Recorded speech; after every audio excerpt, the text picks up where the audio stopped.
warahmatullahi wabarakatuh.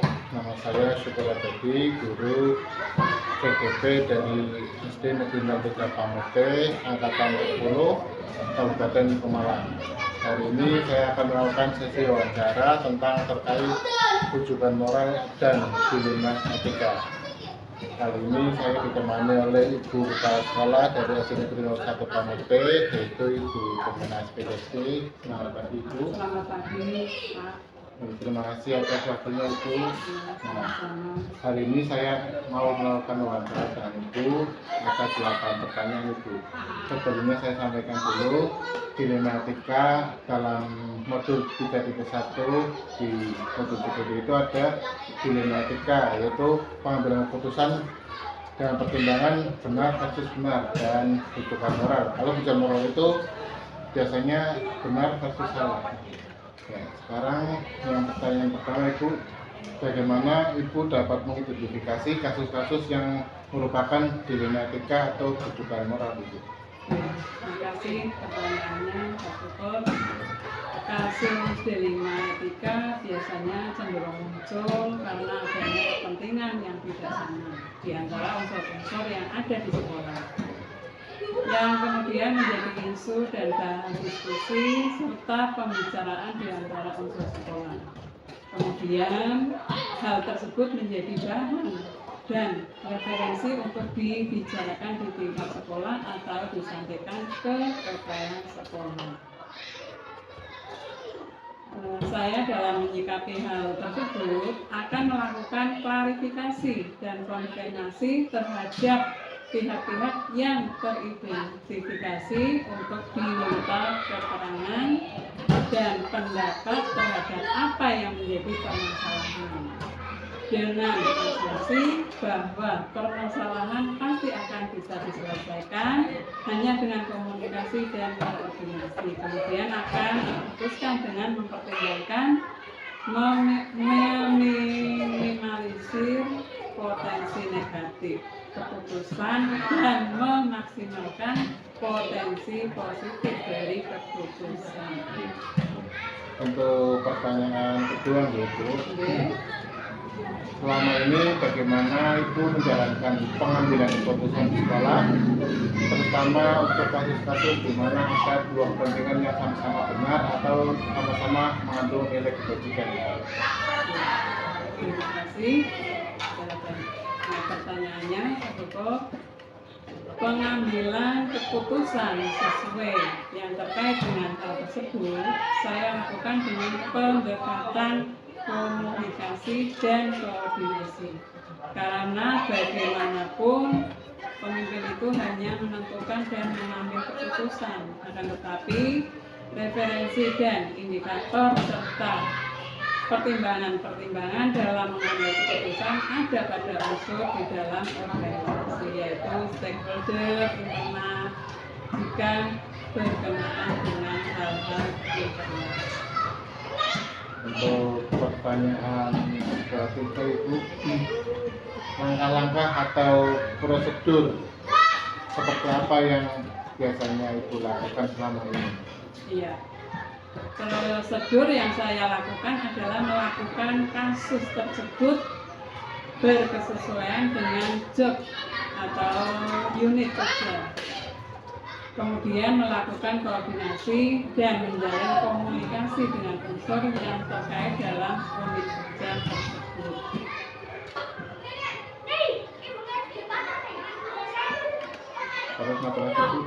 Terus meminta pandangan-pandangan dari unsur yang ada yang nantinya akan menjadi dasar dalam pertimbangan pengambilan keputusan. Untuk pertanyaan keempat Ibu, hal-hal apa saja yang selama ini Ibu anggap efektif dalam pengambilan keputusan pada kasus-kasus dilema etika itu? Iya. Hal-hal yang efektif dalam pengambilan keputusan adalah selalu menjalin dan menjaga keberpihakan melalui kebersamaan dan komunikasi dengan unsur pemimpin, terutama yang dapat memperkaya referensi kita dalam memutuskan kasus dilema etika. Untuk pertanyaan kelima, hal-hal apa saja yang selama ini merupakan tantangan dalam pengambilan keputusan pada kasus-kasus dilema etika itu. Oke. Terima kasih. Tantangan ada pada ketika akan menyesuaikan diri terhadap keputusan yang sudah diambil, yang tidak mungkin bisa memuaskan kedua belah pihak. Akan tetapi paling tidak meminimalisir kekecewaan karena proses pengambilan keputusan sudah dan dilakukan dengan melibatkan unsur yang relevan yang ada di sekolah. Ada 3 lagi. Untuk pertanyaan ke-6, apakah Ibu memiliki sebuah tata kelola atau jadwal tertentu dalam sebuah penyelesaian kasus dilema etika? Apakah Ibu langsung menyelesaikan di tempat atau memiliki sebuah jadwal untuk menyelesaikannya? Untuk prosedur seperti apa yang bisa lakukan? Ya. Untuk jadwal tertentu tidak ada, akan tetapi substansi dan urgensi sangat diperhatikan dalam menyelesaikan permasalahan. Karena penyelesaian permasalahan semakin cepat maka semakin baik dalam rangka menjaga keharmonisan dalam lingkungan kerja. Untuk pertanyaan ke-7, adakah seseorang atau faktor-faktor apa yang selama ini mempermudah atau membantu Ibu dalam pengambilan keputusan dalam kasus-kasus dilema etika? Iya. Seseorang atau faktor-faktor yang mempermudah dalam pengambilan keputusan sesungguhnya tidak ada yang khusus. Akan tetapi keterlibatan unsur-unsur internal sekolah sering dilakukan untuk memperkaya referensi dan informasi. Kita ada di pertanyaan terakhir Ibu. Oke. Untuk pertanyaan ke-8 adalah, dari semua hal yang telah disampaikan tadi, pembelajaran apa yang dapat Ibu petik dari pengalaman Ibu dalam mengambil keputusan dilema etika? Iya, terima kasih. Yang pertama, memahami konteks permasalahan. Yang kedua, koordinasi dan komunikasi sangat penting adanya karena selain untuk menjaga keharmonisan lingkungan kerja, juga untuk memperbanyak referensi. Oke, ya demikian kita telah di pertanyaan terakhir dengan Ibu Belina. Dengan berakhirnya sesi ini juga akan berakhir perjumpaan kita kali ini. Terima kasih Ibu waktunya. Ya, sama-sama Pak Tutur. Semoga sukses. Amin. Sekian dari kami. Assalamualaikum warahmatullahi wabarakatuh. Waalaikumsalam warahmatullahi wabarakatuh. Silakan.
menjalankan pengambilan keputusan di sekolah Anda, terutama untuk kasus-kasus di mana ada dua kepentingan yang sama-sama benar atau sama-sama mengambil nilai kebijakan. Ya.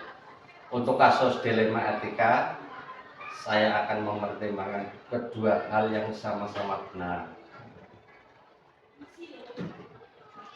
Membentukkan faktor apa atau pihak mana, apakah kepentingan perorangan atau banyak orang, mengandung nilai-nilai kebenaran atau kesetiaan, rasa adil atau belas kasihan, ataukah berdampak untuk saat ini atau seterusnya.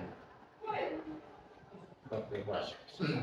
Langkah-langkah atau prosedur seperti apa yang biasanya Anda lakukan selama ini? Ya, itu suara hati dan alam itu harus sejalan untuk memilih kebenaran yang paling kecil mudaratnya dan besar manfaatnya, dengan mempertimbangkan kepentingan peserta didik jika kasus itu berhubungan dengan peserta didik, berdasarkan pada prinsip berpikir berbasis hasil akhir, berpikir berbasis peraturan, dan berpikir berbasis rasa peduli.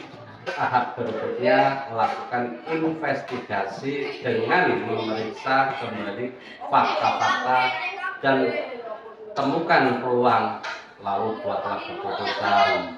Lalu keputusan ditinjau kembali hingga keyakinan kebenaran itu ada dan dapat dipertanggungjawabkan. Hal-hal apa saja yang selama ini panjenengan anggap efektif dalam pengambilan keputusan pada kasus-kasus dilema etika? Dalam pengambilan keputusan dengan dilema etika, hal efektif yang perlu dilakukan adalah dengan menyederhanakan pokok permasalahan dan membangun kebijaksanaan. Baik, Pak Sugeng, untuk pertanyaan kelima nih, Pak. Ya. Hal-hal apa saja yang selama ini merupakan tantangan dalam pengambilan keputusan pada kasus-kasus dilema etika? Hasil keputusan yang diambil mungkin akan pihak-pihak yang tidak dapat menerima sepenuhnya. Proses untuk dapat memahamkan sebagian orang untuk secara ikhlas menerima dan menjalani keputusan menjadi sebuah tantangan, serta untuk tetap istiqomah dalam menjalankan keputusan yang sudah disepakati. Untuk pertanyaan ke-6 itu, Pak Sugeng, apakah Anda memiliki sebuah tata kelola atau jadwal tertentu dalam sebuah penyelesaian kasus dilema etika? Apakah Anda langsung menyelesaikan di tempat atau memiliki sebuah jadwal untuk menyelesaikannya? Bentuk atau prosedur seperti apa yang Anda lakukan? Kalau jadwal itu tidak ada dalam menyelesaikan sebuah kasus, prioritas kasus mana yang perlu diselesaikan secepatnya itu tergantung dari jenis kasus dan pentingnya kasus tersebut diselesaikannya, agar tercipta lingkungan sekolah yang sehat, kondusif buat semua warga sekolah. Untuk pertanyaan ke-7, Bapak, apakah seseorang atau faktor-faktor apa yang selama ini mempermudah atau membantu panjenengan dalam pengambilan keputusan dalam kasus dilema etika? Untuk komunikasi yang baik dengan semua warga sekolah, pengelolaan emosi yang baik, dan pemahaman tentang teori pengambilan keputusan sebagai seorang pemimpin itu menjadi faktor yang mempermudah dan membantu dalam pengambilan keputusan.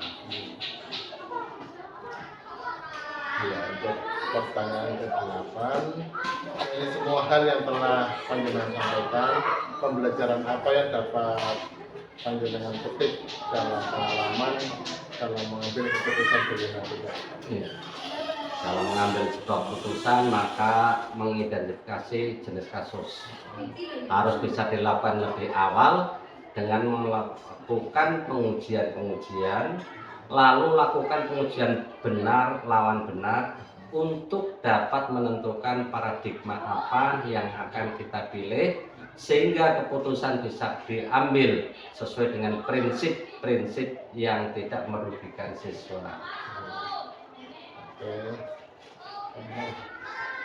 Oke, terima kasih Bapak waktunya sudah berkenan meluangkan waktu untuk sesi wawancara tadi. Ya, sama-sama, semoga bermanfaat Oke, Pak. untuk kedepannya.